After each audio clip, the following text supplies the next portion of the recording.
Hello viewers, আসসালামু আলাইকুম। কেমন আছেন সবাই? আজকে আমি একটি আ লোকাল শাক তুলেছি।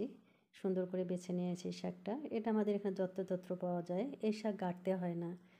আ অটো সিস্টেমে এগুলো পাওয়া যায়। অনেক টেস্টি এই শাকটা। আমাদের এটাকে আটমটুয়া শাক বলে। আপনাদের এলাকায় কি বলে? কমেন্টসে জানিয়ে দিয়েন। এই বিস্কিটগুলো, প্রয়োজনীয় জিনিসগুলো এগুলো আপু পাঠিয়েছে। হারপিক, সাবান, শ্যাম্পু, বিস্কিট, মসলা এগুলো সব পাঠিয়েছে আমাদের জন্য।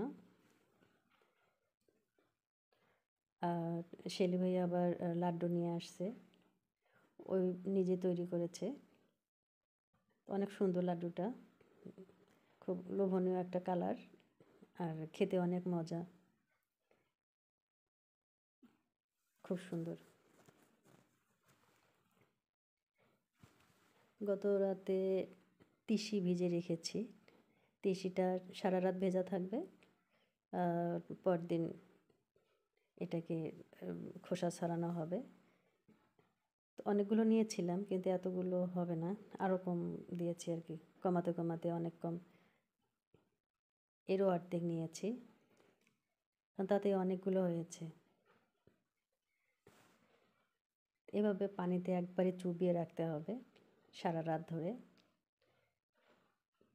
তাহলে প্রত্যেকটাই ভিজে যাবে, কোনোটা ইয়ে থাকবে না, সমানভাবে ভিজবে। তখন খোসা ছাড়াতে সুবিধা হবে। এদিকে আরেকটা বাটিতে বাড়িরই মিষ্টি কুমড়ার বিচি এবং করলার বিচি পানিতে ভিজে রেখেছি। এটাও সারা রাত ভেজা থাকবে।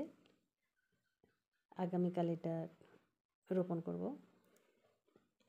আর এই কলমি শাক, এখানে আমি কয়েকদিন থেকে দেখতেছি যে এটাতে পাতা মোড়ানো একটা পোকা ধরেছে। তা আমি এখন স্প্রে করছি না, যে দেখি কতটা মোড়াতে পারে। তো দেখি যে মোড়াতে মোড়াতে গাছটাই শেষ করে ফেলছে।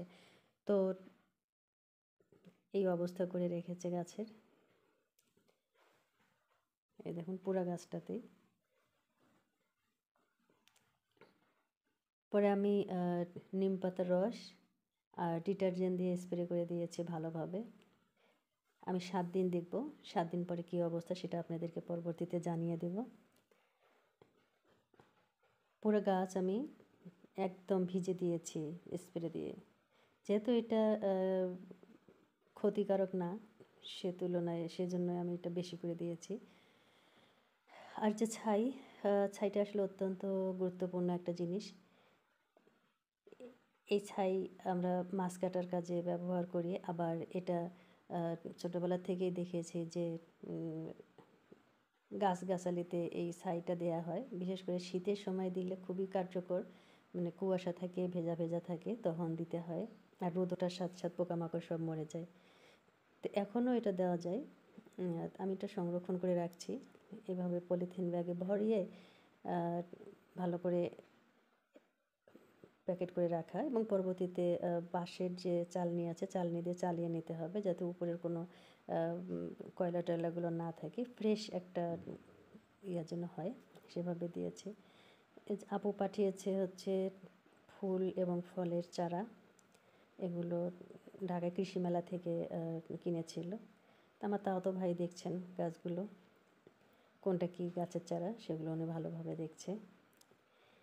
এটা হচ্ছে আমাদের বাড়ির পেয়ারা গাছ, পেয়ারা দেশি পেয়ারা আর কি, গুটলু গুটলু, তবে খুব মিষ্টি পেয়ারাটা। আর এই তো বাগানের লেবু, 1 বস্তা লেবু তুলে এনেছে।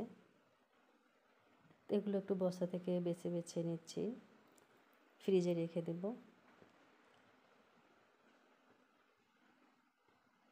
অনেক লেবু, আসলে লেবুর দাম নাই, দাম থাকলে বিক্রি করা যেত।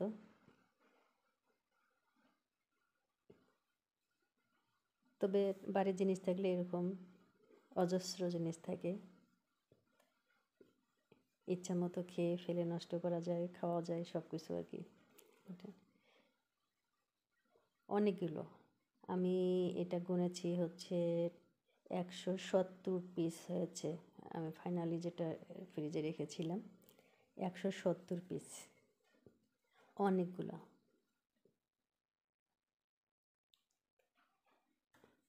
তো এই ছিল আমার আজকের ব্লগ। আপনারা সবাই ভালো থাকবেন, সুস্থ থাকবেন, আবার দেখা হবে।